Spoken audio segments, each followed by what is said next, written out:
नाज़रीन आदाब, न्यूज़ 18 उर्दू में आपका इस्तकबाल है। मैं हूं मोहम्मद विसाल आजम और आप देख रहे हैं खबर खास में आज खास तौर से बात होगी बंगाल की।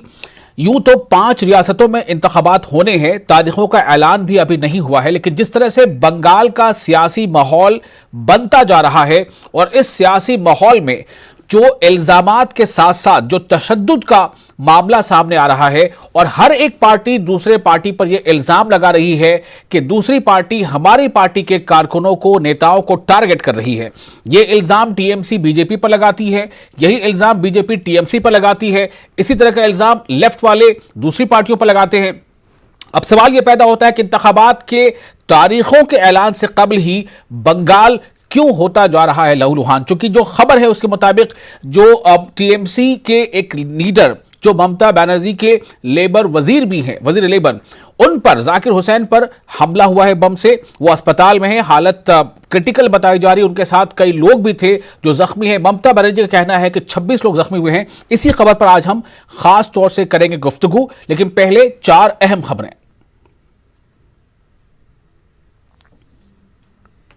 तो 4 अहम खबरें इस वक्त जो आप स्क्रीन पर देख रहे हैं, इनमें पहली एक अहम खबर है जो उत्तर प्रदेश के उन्नाव से है। जी हां, एक बार फिर उत्तर प्रदेश, खास तौर से उन्नाव के नाम पर फिर से उत्तर प्रदेश के लॉ एंड ऑर्डर पर एक सवाल लगता नजर आ रहा है। उन्नाव में एक बार फिर एक ऐसा सनसनीखेज वाकया सामने आया है जो कोई भी सुन रहा है हैरान हो रहा है। खबर के मुताबिक उसाहा थाना इलाके में 3 बहनें जो आपस में चचाजाद बहनें बताई जा रही हैं, 3 बहनें, और यह भी कहा जा रहा है कि ये नाबालिग हैं। 3 बहनें एक खेत में जो जंगल के करीब है वहां बेहोशी की हालत में पाई जाती हैं, जिनमें से 2 की मौत हो चुकी होती है, एक की अभी जो है वो सांसें चल रही हैं और उन्हें वहां जिला अस्पताल में उसे इलाज के लिए दाखिल कराया गया है। सवाल यह पैदा हो रहा है कि आखिर इन 3 बहनों को, जिनका ताल्लुक दलित बिरादरी से है, इनके साथ असल में हुआ क्या था। चूंकि जो खबर आई है पोस्टमार्टम के मुताबिक, उससे यह पता चल रहा है कि इनके जिस्म में जहर पाया गया है। तो जहर आखिर इनके जिस्म में कैसे दाखिल हुआ, किसने जहर दिया, क्या यह कोई साजिश है, क्या यह किसी जुल्म का शिकार हुई है, कई ऐसे सवाल हैं जो अभी जवाब के मुंतजिर हैं। दूसरी अहम खबर है, किसानों ने आज रेल रोको मुहिम का जो ऐलान किया था, उसके तहत लगभग मुल्क के तमाम बड़े शहरों में आज इस मुहिम का असर देखा गया। खासतौर से पंजाब, हरियाणा, उत्तर प्रदेश, झारखंड, बिहार, कर्नाटका, केरल, हर जगह पर कहीं ज्यादा या कहीं कम यह मामला देखा गया कि किसान तंजीमें, किसान कारकुन, किसानों के हिमायती और कुछ जगहों पर कुछ सियासी जमातों के लोग भी इस मुहिम में साथ देते किसानों का नजर आए। और किसानों ने जो 4 घंटे का रेल रोको मुहिम शुरू की थी उसको उन्होंने आज अंजाम दिया। दरअसल किसानों के ये जो मुतालबा है नए ज़रूरी क़वानीन को वापस लेने का, इस मुतालबे के साथ किसानों की जो ये प्रोटेस्ट है लगातार ये 50वें दिन में दाखिल हो गया है और अब इन्होंने, किसानों ने सरकार पर दबाव बनाने के लिए रेल रोको मुहिम का आगाज किया था। तीसरी अहम खबर है वो है पेट्रोल डीजल की बेलगाम कीमतों के ताल्लुक से। जी हां, पेट्रोल डीजल की कीमतें लगातार 12वीं बार बढ़ी हैं। पेट्रोल डीजल की कीमतें लगातार 12वीं बार, यानी 12 दिनों से लगातार पेट्रोल डीजल की कीमतें बढ़ रही हैं। आज फिर पेट्रोल डीजल की कीमतों में इजाफा हुआ है। मुल्क के कई हिस्सों में पेट्रोल, जो नॉर्मल पेट्रोल है, वो 100 रुपए या उससे ज्यादा फी लीटर भी बिक रहा है।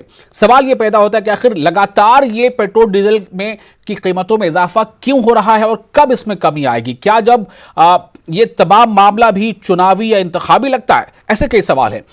और आखिरी खबर जो है वो बहुत अहम इस ताल्लुक से है कि दुनिया के सबसे बड़ी जमहूरी मुल्क होने के बावजूद यहां जो वोटिंग जब होती है तो वोटिंग के दौरान ऐसे कई लोग होते हैं जिनमें तलबा या मजदूर शामिल होते हैं जो अपने असेंबली हलके में या पार्लिमानी हलके में उस वक्त मौजूद नहीं होते हैं जब चुनाव हो रहा होता है। वो पढ़ने के लिए या काम के लिए मुल्क के दूसरे हिस्सों में रहते हैं। तो इन लोगों को पोस्टल बैलेट के जरिए, यानी पोस्टल वोटिंग का इख्तियार हासिल हो, इसके लिए सुप्रीम कोर्ट में एक अर्जी दी गई थी और सुप्रीम कोर्ट ने इसके ताल्लुक से मरकजी हुकूमत और इलेक्शन कमीशन को नोटिस जारी किया है और नोटिस जारी करके इसमें 4 हफ्तों में मरकजी हुकूमत और जो इलेक्शन कमीशन उससे जवाब मांगा है। ताकि इसका मकसद यही है कि क्या ये मुमकिन हो सकेगा कि कोई तालिब इल्म, कोई मजदूर जो इंतखाबात के वक्त अपने असेंबली हल्के या पार्लिमानी हल्के में नहीं है तो वो अपनी रायदही पोस्टल वोटिंग के जरिए कर सके। तो ये थी अहम 4 खबरें।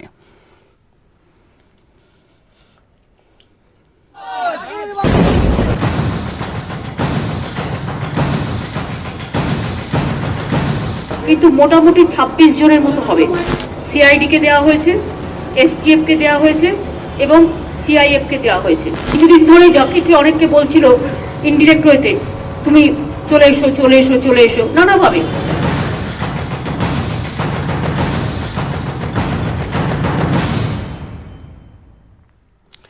तो ममता के वजीर पर किसने किया बम हमला, एक बड़ा सवाल यह है। लेकिन इसके साथ साथ सवाल यह भी है कि बंगाल में इंतखाबात होने हैं, यह सभी को पता है। इसके पहले 2016 में इंतखाबात हुए थे तो ममता बनर्जी की तृणमूल कांग्रेस इक़्तिदार पर आई थी। उसके पहले भी इंतखाब जो हुआ था तो असेंबली इंतखाबात में ममता बनर्जी ही कामयाब हुई थी। मतलब यह है कि 2 मरतबा से टीएमसी वहां काबिज है, तीसरी बार फिर अब इंतखाबात होने हैं। लेकिन इंतखाबात की तारीखों के ऐलान से कबल ही और पिछले कई महीनों से बंगाल में जो सियासी कारकुनों के बीच जो झड़पों की बातें सामने आती रही हैं, टीएमसी ये इल्जाम लगाती रही है कि बीजेपी के लोग उनके कारकुनों पर हमले करते हैं। बीजेपी ये इल्जाम लगाती है कि टीएमसी के लोग बीजेपी के कारकुनों पर हमले करते हैं। लेफ्ट पार्टियां वो भी इल्जाम तराशी करती हैं कि उनके कारकुनों को निशाना बनाया जा रहा है। कांग्रेस का यह कहना है कि रियासत में जो लॉ एंड ऑर्डर सिचुएशन है वो बिल्कुल अबतर हो चुका है। इसी बीच सवाल यह है कि आखिर ऐसे हालात कैसे पैदा हो गए हैं कि मगरबी बंगाल का एक वजीर जो वहां के लेबर मिनिस्टर हैं जाकिर हुसैन, वो जो है स्टेशन पर मौजूद होते हैं। मुर्शिदाबाद के एक स्टेशन पर वो मौजूद होते हैं और एक ट्रेन का इंतजार कर रहे होते हैं ताकि वो ट्रेन पकड़कर कोलकाता जा सकें। इसी बीच अचानक उन पर बम से हमला होता है, इसे क्रूड बम कहा जा रहा है। और हमला चूंकि शदीद था, इसमें वो बहुत बुरी तरह जख्मी होते हैं और उनके साथ मौजूद कई लोग भी जख्मी होते हैं।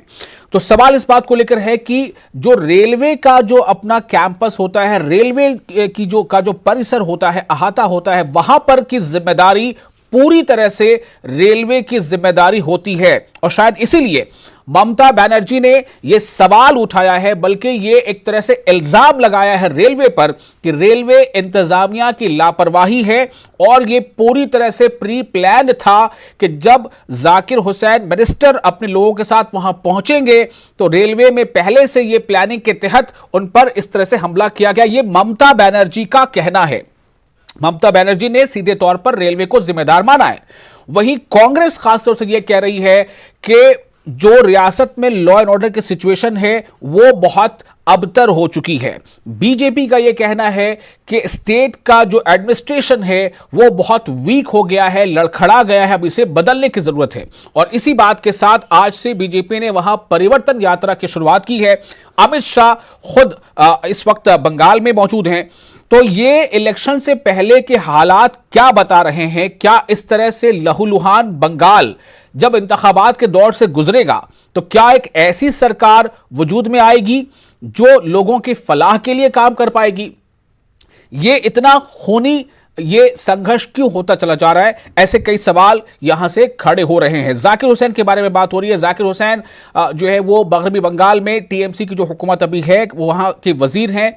और आप देख सकते हैं तस्वीरों में, ये जो तस्वीरें हैं बम फटने के वक्त की हैं। बम फटता है, धुआं निकलता है, चीख पुकार मचती है और वजीर जो है वो घायल हो जाते हैं, उनके साथ कई लोग घायल हो जाते हैं। ममता बनर्जी जब अस्पताल में उससे मिलने गई तो अस्पताल से मिलने के बाद बाहर आने के बाद उन्होंने कहा कि कुल मिलाकर 26 लोग जख्मी हुए हैं।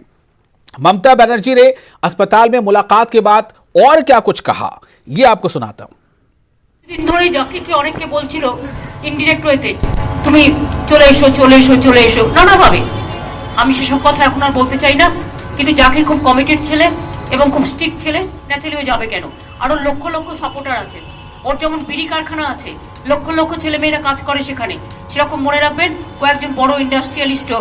বিড়ি হয়তো শিল্প হতে পারে কিন্তু বিড়িতে লক্ষ লক্ষ মানুষ জীবিকা নির্বাহ করে।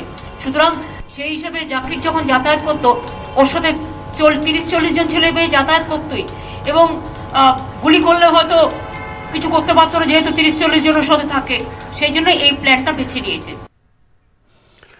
तो आपने सुना ममता बनर्जी ने क्या कुछ कहा। ममता बनर्जी ने एक बड़ी बात ये भी कही, एक तरह से ये कहा जा सकता है कि इसे इल्जाम के तौर पे कहा जा सकता है कि जाकिर हुसैन के बारे में उनका कहना था कि उन पर बहुत दिनों से दबाव था बदलने का, पार्टी बदलने का, लेकिन जाकिर एक अच्छा लड़का है, एक अच्छा इंसान है। और ये ममता बनर्जी ने कहा, लेकिन ये बात ये भी कहा कि इसकी मजीद अभी इंक्वायरी हो रही है, पता चल जाएगा। हमारे साथ इस खास मौजू पर गुफ्तगू के लिए टीएमसी से खालिद इबादुल्ला मौजूद होंगे और महेश वर्मा बीजेपी के लीडर हैं, वो हमारे साथ होंगे। ओम प्रकाश जायसवाल तर्जुमान कांग्रेस, ये हमारे साथ मौजूद होंगे। हम सबसे पहले महेश वर्मा बीजेपी के पास चलते हैं। महेश जी, इंतखाबात यानी वहां चुनाव की तारीखों का अभी ऐलान भी नहीं हुआ है, और इस तरह की ये जो लहूलुहान बंगाल होता चला जा रहा है, कई ऐसी खबरें आई जिसमें आपके पार्टी के कारकुनों पर भी हमला हुआ, टीएमसी के कारकुनों पर भी हमला हुआ। ये हालात क्या बता रहे हैं? और जो ममता बनर्जी का सीधा कहना है कि जाकिर हुसैन मिनिस्टर पर दबाव था पार्टी बदलने का, क्या कहना चाह रही हैं वो?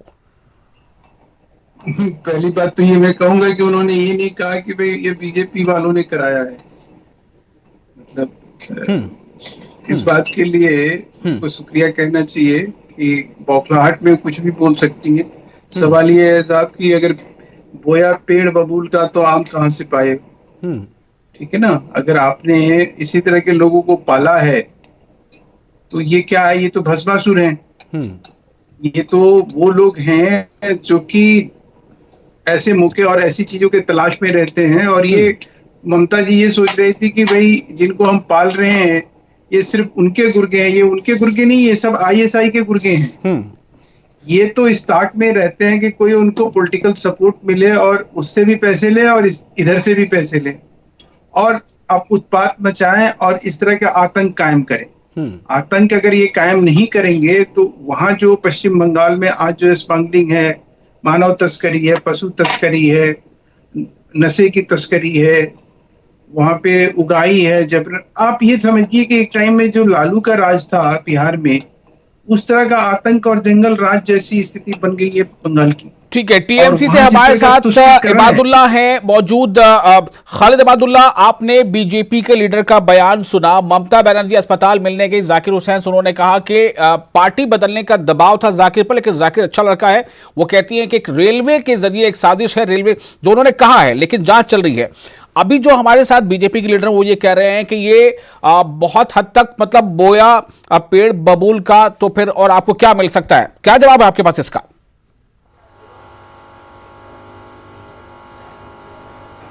देखिए, ये भारतीय जनता पार्टी के जो स्पोक्स पर्सन बैठे हुए, इनकी दिमागी तवाजन थोड़ा सा कहीं ना कहीं मुझे गड़बड़ लग रही है।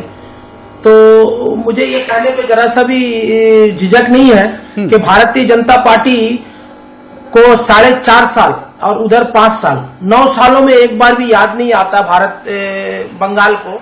जब इलेक्शन का समय आता है तो बंगाल के बंगाली होने का दावा करते हैं, और उसके बाद ये सब जो आप उनसे सुने। सुबह में मैं सुन रहा था, मैं भी एक टीवी में बैठा हुआ था सुबह में, एक प्राइवेट टीवी में, तो उनके जो एक्स प्रेसिडेंट राहुल सिन्हा ने कहा कि ये तृणमूल कांग्रेस का अपना ही झगड़ा है। तो ममता बनर्जी ये कह रही है कि इसकी जांच होगी, उसके बाद वो पता चलेगा। मैं कहना चाहूंगा, ममता बनर्जी मुख्यमंत्री है, ममता बनर्जी आपके तरफ भूल क्या काटेंगे, क्या बोएंगे, ये मालूम है ममता बनर्जी को। आप बंगाल में ये काटने बोने वाले काम आप मत कीजिए, आपको सिखाने की जरूरत नहीं है। लेकिन इतना जरूर कहूंगा कि आज जो माहौल पैदा हो रहा है, ये माहौल आपने देखा होगा कि पूरे बंगाल में 4.5 सालों के अंदर में ऐसा कोई घटना आज तक नहीं देखने को मिला था। इससे पहले भी देखने को नहीं मिला था 5 साल, कि एक मंत्री होते हुए अपने, और इन लोगों का एक और क्वेश्चन आ रहा है कि ये राज्य सरकार और पुलिस एडमिनिस्ट्रेशन फेल कर गई है। मैं तो यहाँ पे ये कह रहा हूं कि पुलिस एडमिनिस्ट्रेशन का भी एक दायरा है, उस दायरा से हटकर आप अपने दायरा में जाइए। ये दायरा रेलवे मिनिस्ट्री का है, रेलवे डिपार्टमेंट का है, रेलवे डिपार्टमेंट का एक अलग पुलिस होता है, एक अलग सीआरपीएफ होता है, ठीक है, एक अलग दायरा होता है। तो उस दायरे में आप गौर करके अपने को झांकिए ना, अपने गरबान में आप जाके, ठीक है, और ठीक है, देखिए, ये पता ठीक चल है, ठीक है, जाएगा ठीक है, मैं कि कहाँ पे आपके वहाँ सवाल पे रिएक्शन में लूंगा, लेकिन पहले कांग्रेस के तर्जुमान से उनका भी फीडबैक लेते हैं। ओम प्रकाश जायसवाल हमारे साथ मौजूद हैं। ओम प्रकाश जी, एक स्टेट के मिनिस्टर पर बम से हमला, क्या कहना चाहेंगे आप?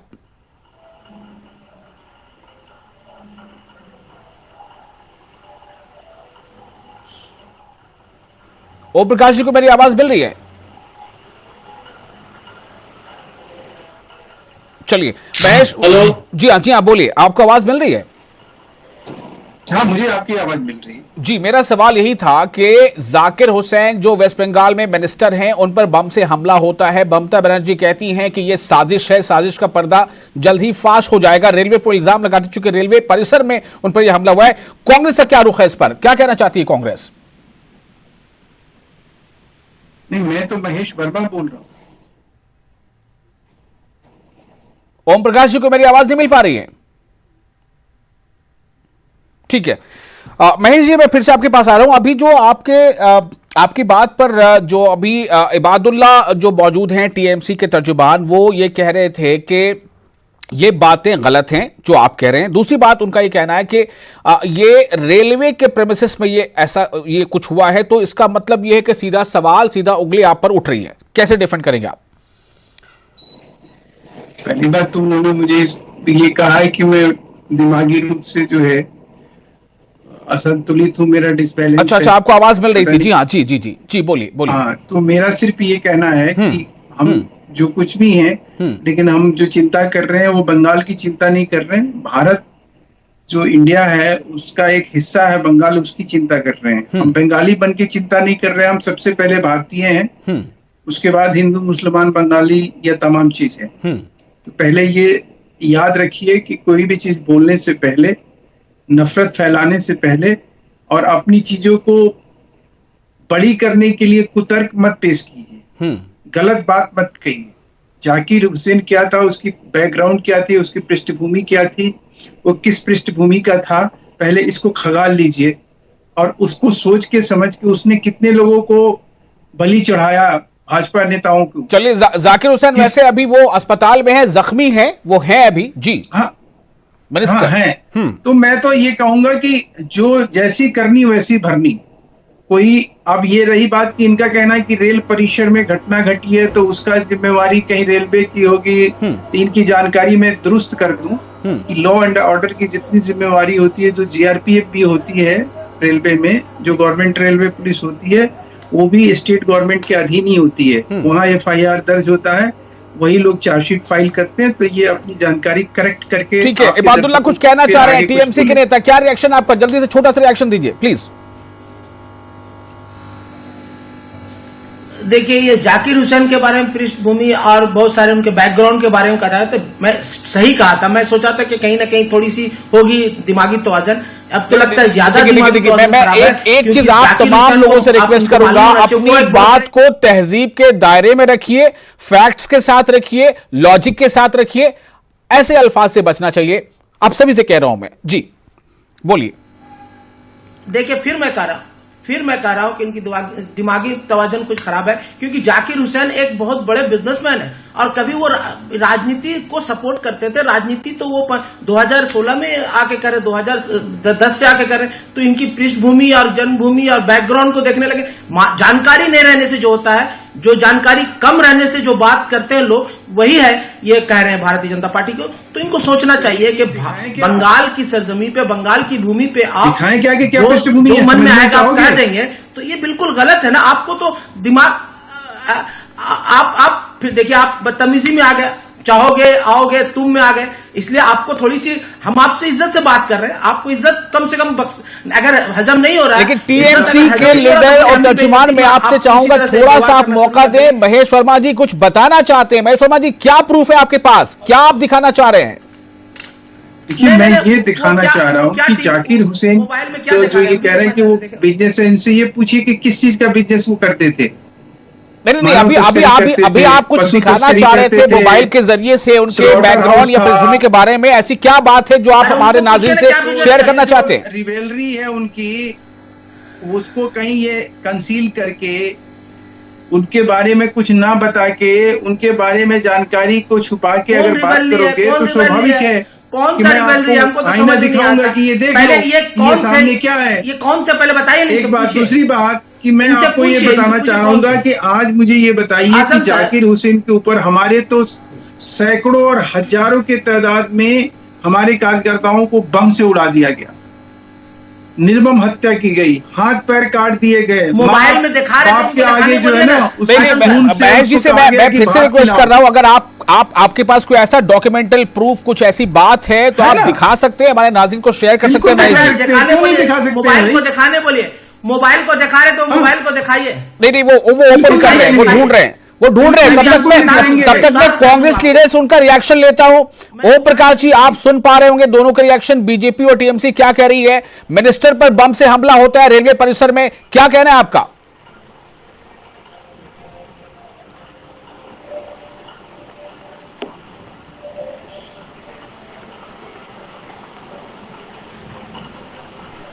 ओम प्रकाश जी को मेरी आवाज नहीं मिल पा रही है, मैं फिर से आऊंगा। शायद ढूंढ निकाला महेश वर्मा जी ने, कुछ दिखाना चाह रहे थे जवाब के, लेकिन सवाल ये भी है महेश वर्मा जी, आप ढूंढ लीजिए उसे जो आपको ढूंढना है। सवाल ये है कि ये एक हमला हुआ है, जाकिर हुसैन जो मिनिस्टर हैं उनके साथ कई लोग भी थे। ममता बनर्जी जो सीएम है वो जाती हैं अस्पताल और बाहर आकर मीडिया को बताती हैं कि तकरीबन 26 लोग जख्मी हुए हैं। इस चीज को हम पीछे किस चीज से, मतलब उसको हम कॉम्पनसेट करना चाहते हैं? ये अटैक हुआ है तो जाहिर है कि उसके बारे में सवाल तो उठना ही है कि किसने किया है, ये किसकी साजिश हो सकती है? देखिए, जो आप बात कह रहे हैं इस बात की मजम्मत होनी चाहिए, इस बात की निंदा होनी चाहिए। इस तरह की घटना, कोई भी इस तरह की आतंकी घटना, किसी भी तरह का इस तरह की घटना को जिन लोगों ने अंजाम दिया है उनको कड़ी से कड़ी सजा देनी चाहिए। एक मैसेज समाज में जाना चाहिए। ये तो समाज में दहशत फैलता है। इस दहशत के आगे जो है जनता जो है वो क्या सोचेगी, क्या समझेगी, उसके अंदर एक डर बैठेगा। वो अभी से एक डर और भय का वातावरण बनाया जा रहा है। या जैसे ममता जी ने अगर ये बात कही कि भाई जाकिर हुसैन जो है बीजेपी में जाने वाला था, तो क्या हम ये समझे कि वो जाने वाला था बीजेपी में इसलिए उसको बम से उड़ाने की कोशिश क्या की गई? जाने वाले थे बीजेपी में इसलिए उन पर हमला कराया गया है? इबादुल्लाह, बहुत बड़ा सवाल आप पर भी है, ये सवाल उठा रहे हैं बीजेपी वाले। देखिए, फिर मैं बार बार एक बात को कह रहा हूं कि कहीं ना सुनने में इनको फर्क आ रहा है। ममता बनर्जी कब कही है कि जाने के, उनको कही कि इनको प्रेशर किया जा रहा था, इनको प्रेशराइज किया जा रहा था। तो जाने वाले और प्रेशराइज का मतलब होता है आप जोर जबरदस्ती कर रहे हैं। और जहां पे आप जोर जबरदस्ती करोगे वहां पे कहीं ना कहीं घटना की जो संकेत मिल रही है, जो अलामत मिल रही है, वो कहीं ना कहीं बीजेपी की तरफ मुझे भी नजर आने दिख रहा है। तो ये बार बार ये कहते हैं। और फिर एक बार कहा कि लॉ एंड ऑर्डर, फिर बंगाल में अगर रेलवे की बात भी होती है तो लॉ एंड ऑर्डर। इससे पहले भी उन्होंने कहा कि गौ तस्करी का मामला, अभी आपके ही मामले में इस टीवी में कह रहे थे गौ तस्करी का मामला बॉर्डर सिक्योरिटी फोर्स देखती है, उसमें भी आप लॉ एंड ऑर्डर को डालते हैं, बंगाल को पुलिस को डाल रहे हैं, या फिर बंगाल गवर्नमेंट को डालते हैं। तो हर जगह पे जहां पे अच्छी काम हो रही है तो वहां पे वाहवाही आप अपने कंधा खुद थपथपा रहे हैं। और जब कुछ खराब होता है, कुछ गलत बात हो जाती है तो आप कहते हैं कि महेश वर्मा जी, सवाल अच्छा तो मेरा बुरा तो तेरा, ये कह रहे हैं कि बीजेपी इस पैटर्न पे चल रही है।